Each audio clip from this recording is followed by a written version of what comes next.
नमस्कार, यश भारत न्यूज़ में आपका स्वागत है। आज हम कटनी जिले के कलेक्टर श्री आशीष तिवारी जी से यश भारत के लिए बातचीत कर रहे हैं। सर, कटनी में जब आपने ज्वाइन किया तो निश्चित तौर पर चुनौतियां आपके सामने रही होंगी, क्योंकि इतना बड़ा जिला है, महत्वपूर्ण जिला है मध्य प्रदेश का। ऐसे में कौन से ऐसे 5 काम थे जिन पर आपने पहले फोकस किया और उस पर काम करना शुरू किया? देखिए, जब मैंने ज्वाइन किया तो जैसा मैंने पहले ही बताया था कि मेरी प्रायोरिटी शिक्षा, स्वास्थ्य और एग्रीकल्चर और उससे रिलेटेड जो चीज़ें हैं वो, और राजस्व प्रकरण, ये मेन प्रायोरिटी है। इसके अलावा इंडस्ट्रीज पे भी हम लोग काम करेंगे, क्योंकि इंडस्ट्रीज में लोकल लेवल पे हम लोग जो इन्वायरमेंट बना पाते हैं वो है, बाकी मोस्टली चीज़ स्टेट से होती हैं। तो ये 5 प्रायोरिटी थी और मुझे ये बताते हुए खुशी हो रही है कि हालांकि समय बहुत कम रहा, तो लेकिन जितना हम लोग आगे बढ़ सकते थे, हम धीरे धीरे आगे बढ़ रहे हैं और निश्चित तौर पे आगामी समय में अच्छे परिणाम आएंगे। सर, अभी सोने की खान कटनी को पता चली तो पूरा देश ध्यान केंद्रित कटनी पे गया है। इसमें क्या प्रक्रिया चल रही है? देखिए, इसमें जब एग्रीमेंट हो जाता है तो उसके बाद भू प्रवेश की अनुमति दी जाती है सक्सेसफुल बिडर को। भू प्रवेश को लेके जो mines and mineral development regulation है, उसके जो नियम है, उसके क्रम में मेरे कोर्ट में कार्रवाई चल रही है और उसमें 90 दिन का समय होता है कलेक्टर को डिसाइड करने के लिए।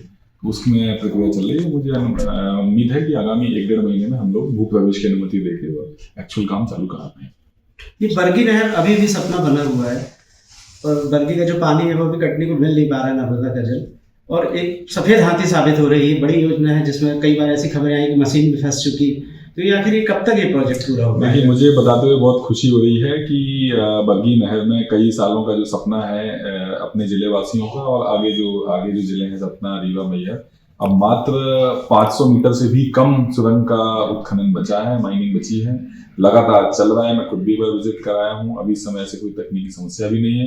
इनफैक्ट आप लोगों को पता होगा कि जो एक बड़ा बोटलनेक था कि जो घर खाली होने थे उस समय, वो भी खाली हुए। घर के नीचे से भी, आधे घरों के नीचे से सुरंग निकल भी चुकी है। अभी घरों के नीचे सीमनाबाद टनल टाउन के नीचे अभी उत्खनन चल रहा है। तो उम्मीद है कि आगामी 31 जनवरी तक ये माइनिंग का काम, जो टनल का काम, पूरा हो जाएगा।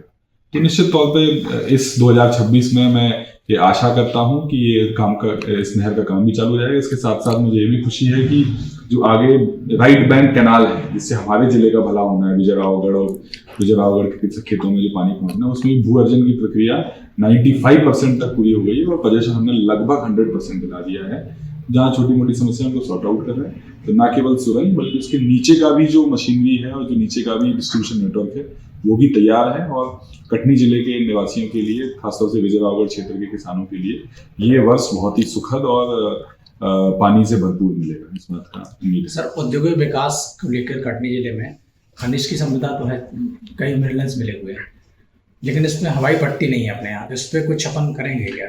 इसको लेकर शासन की जो एविएशन नीति है, उस नीति के जो मापदंड हैं कि उसमें प्रत्येक जिले में यथासंभव एक हेलीपैड तो होना चाहिए, विधानसभा में एक पट्टी होनी चाहिए।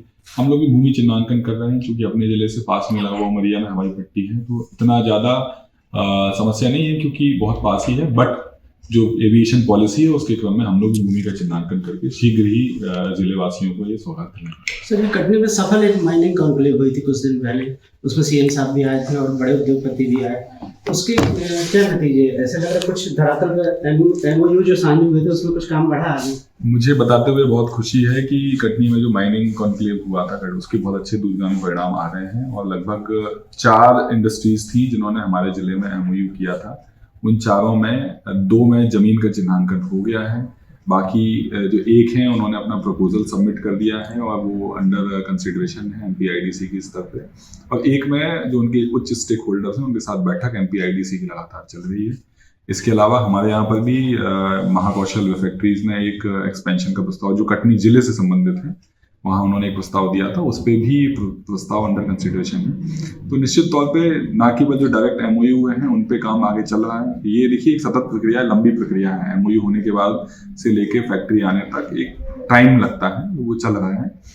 और उसके साथ जो एक पॉजिटिव कंड्यूसिव माहौल क्रिएट हुआ, जो देश भर में कटनी को पहचान मिली, जो कटनी का नाम आया, इसकी वजह से और भी कुछ लोगों ने इंटरेस्ट दिखाया है। वो एमपीआईडीसी में लगातार हमारे लाइव कांटेक्ट में है, उनके जो जमीनों के इश्यूज हैं हम लगातार सॉर्ट आउट कर रहे हैं और निश्चित तौर पे इसके बहुत अच्छे परिणाम आगामी समय में कटनी जिले के लिए आएंगे। सर हर सप्ताह जनसुनवाई का आयोजन होता है, इसके बाद भी शिकायतें कम नहीं हो रही, क्या जनसुनवाई को और प्रभावी बनाने के लिए कोई प्लान आपके दिमाग में? देखिए, सुशासन का मुख्य मकसद ये होता है कि लोगों की जो समस्याएं हैं वो बिना किसी कार्यालय में आए, जिस स्तर पे जहाँ पे होना चाहिए वहाँ पर निराकरण हो जाना चाहिए। हमारा प्रयास लगातार ये होता है। हम लोगों ने जो सुशासन को लेकर जो कॉन्फ्रेंस की थी उसमें भी मैंने अपने सभी जिलाधिकारियों को यही कहा है कि जन सुनवाई में यदि लोग आना बंद कर दें तो इसका मतलब है सुशासन आ चुका है, क्योंकि जिसकी जो नीचे जिम्मेदारी है उसने पूरी कर दी। तो निश्चित तौर पे हम लोग उसको प्रभावी बना रहे हैं, लगातार मॉनिटरिंग भी करते हैं। जो बहुत गंभीर टाइप की शिकायतें होती हैं उनको मैं टीएल में लगाता हूँ, साप्ताहिक रूप से रिव्यू भी करता हूँ, हम लोग सॉल्व करने की कोशिश कर रहे हैं। पर एक कहीं ना कहीं ये भी देखा जाता है कि कुछ चीज़ें ऐसी होती हैं जिसमें जनता को अपेक्षा होती है शासन से, बट कई बार नियमों में वो चीज़ संभव नहीं हो पाती है। तो ऐसे लोगों को भी हम लोग लगातार समझाइश देते हैं कि देखिए ये नियमों में नहीं आ पा रहा है, इसमें आपकी कोई मदद कर नहीं पाएंगे, या उनकी जो अपेक्षाएं हैं वो शासन के नियमों से आगे हैं, उन चीज़ों में भी हम लोग उनको समझाइश देते हैं। निश्चित तौर पे न केवल सरकारी कर्मचारियों को इसमें आगे प्रयास करने की आवश्यकता है और प्रभावी बनाने की आवश्यकता है, पर जन सुनवाई में तो एक जन सुनवाई के माध्यम से एक जनता और प्रशासनिक अधिकारियों के बीच में एक संवाद भी बना रहता है, वो संवाद भी स्थापित रहता है और हमें भी एक्चुअली फील्ड का पल्स पता चलता है कि किस जगह पे क्या दिक्कत है, किस तहसील में कहाँ दिक्कत आ रही है, कौन सा विभाग किस ब्लॉक में अच्छा काम नहीं कर रहा है, तो भी आइडिया लगता है। अभी मैं आगामी वर्ष में मैं इस जन सुनवाई को ब्लॉक स्तर पर भी ले जाऊँगा। जनवरी से हम लोग अब ब्लॉक स्तर पे भी जन सुनवाई चालू करेंगे, क्योंकि ताकि जो दूर से ग्रामीण अंचलों से लोग आते हैं उनको जिला मुख्यालय तक ना आना पड़े। मैं सभी जिलाधिकारियों के साथ ब्लॉक स्तर पे भी चालू करेंगे और आने वाले समय में ग्रामीण क्षेत्रों में भी जाएंगे। सर इस जिले में स्वास्थ्य सेवाओं की हाल बहुत खराब है। आलम यह है कि ग्रामीण क्षेत्रों में चिकित्सकों के 72 पद स्वीकृत हैं, लेकिन काम कर रहे हैं केवल 12, उसमें भी 12 में से 6 बीएमओ हैं। तो इसमें कुछ सुधार के लिए गुंजाइश? देखिए, चिकित्सा को लेके मेरा लगातार शुरुआत से ही फोकस रहा है। हम लोग हर माह बिना किसी नागा के डीएचएस जिला स्वास्थ्य समिति की बैठक करते हैं और जो मैटरनल एवं चाइल्ड हेल्थ के पैरामीटर हैं उनको सबसे ज़्यादा प्रायोरिटी रखते हैं। उसके साथ साथ सभी प्रोग्राम्स की रेगुलर समीक्षा होती है। ये बात सही है कि शिक्षकों की कमी है, पर जो चीज़ हमारे हाथ में नहीं है उसमें हम लोग ज़्यादा नहीं कर सकते। एक अच्छी चीज़ ये है कि बॉन्डेड डॉक्टर्स का एक बहुत बड़ा चंक हमको, नए जो युवा डॉक्टर्स हैं, जो युवा छात्र छात्राएं जो मेडिकल कॉलेज से निकलते हैं, उनको 1 से लेकर 2-3 साल के बॉन्ड पे भेजा जाता है जिले में। हम लोगों ने उनकी पदस्थापना ऐसे रैशनलाइज डिस्ट्रीब्यूट किया हुआ है। जैसे आप देखेंगे तो बरही में जो मेन डिलीवरी देखते हैं वो एक बॉन्डेड डॉक्टर हैं जो महिला चिकित्सक हैं, और लगभग वो लोग 200 डिलीवरी करते हैं महीने की। तो ऐसा नहीं है कि स्वास्थ्य सेवाओं में कमी है, निश्चित तौर पे गैप रहता है, उसको हम लोग पूरा करते हैं और बॉन्डेड डॉक्टर के माध्यम से हम लोग पूरा प्रयास कर रहे हैं और लगातार फोकस है। आप लगातार देखते होंगे कि मैं रेगुलर रिव्यू करता हूँ। मैं जब भी फील्ड में जाता हूँ हमेशा एक उप स्वास्थ्य केंद्र को देखता ही हूँ, एएनएम से लाइव संवाद रहता है।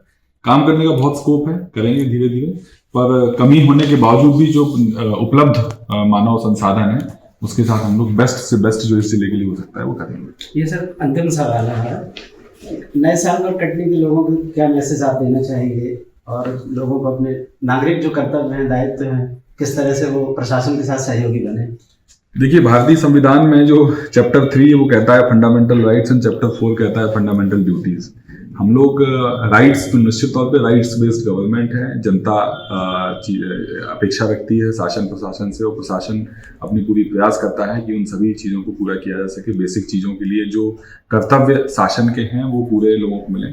परंतु मैं सभी से अपील करना चाहूँगा कि आप लोग भी, आपकी भी कुछ ड्यूटीज़ हैं। जैसे कि शहर में ट्रैफिक की बहुत ख़राब स्थिति है, लगातार नगर निगम की टीम काम कर रही है, ट्रैफिक पुलिस काम कर रही है, बट कभी कभी ऐसा होता है कि बहुत ही असहयोग मिलता है। असहयोग के बाद लगातार बार बार इन्फोर्समेंट करना पड़ता है। अपने ही नागरिकों पे इन्फोर्समेंट करना भी एक अच्छा मैसेज नहीं देता। तो हम लोग मोटिवेट करते हैं, प्रयास करते हैं, बट मैं शहर के सभी नागरिकों से ये अपील करना चाहूँगा, अनुरोध करना चाहूँगा कि आप लोग जिला प्रशासन, पुलिस, नगर निगम प्रशासन का सहयोग करें, क्योंकि जो शहर में जो ट्रैफिक की अव्यवस्था है, जो कई चीज़ों पे कई जगह अव्यवस्थित चीज़ें चल रही हैं, उनको सुधारने के लिए हम लोग बहुत छोटे छोटे कदम ले रहे हैं। और निश्चित तौर पे मैं आप लोगों को ये बताना चाहूँगा कि ये कदम लेने से हम लोगों को कोई बहुत ज़्यादा कोई इंसेंटिव नहीं है, क्योंकि बट तब भी हम लोग प्रयास करते हैं कि हमारे कार्यकाल में इस जिले में, इस शहर में कोई चीज़ अच्छी हो सके तो करें हम लोग।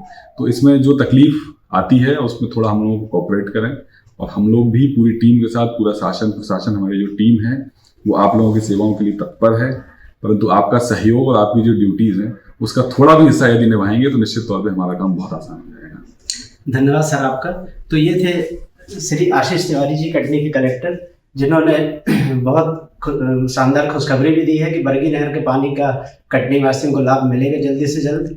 इसके अलावा कटनी सोने की पहचान के रूप में भी स्थापित होगा। इसके अलावा जो माइनिंग कॉन्क्लेव हुई थी उसके भी नतीजे आने वाले समय में बहुत बेहतर रूप में सामने आएंगे और हम यश भारत परिवार की ओर से आपको शुभकामनाएं देते हैं। प्रशासन के साथ आप सभी सहयोगी बने और यश भारत से बातचीत करने के लिए आपका बहुत बहुत धन्यवाद।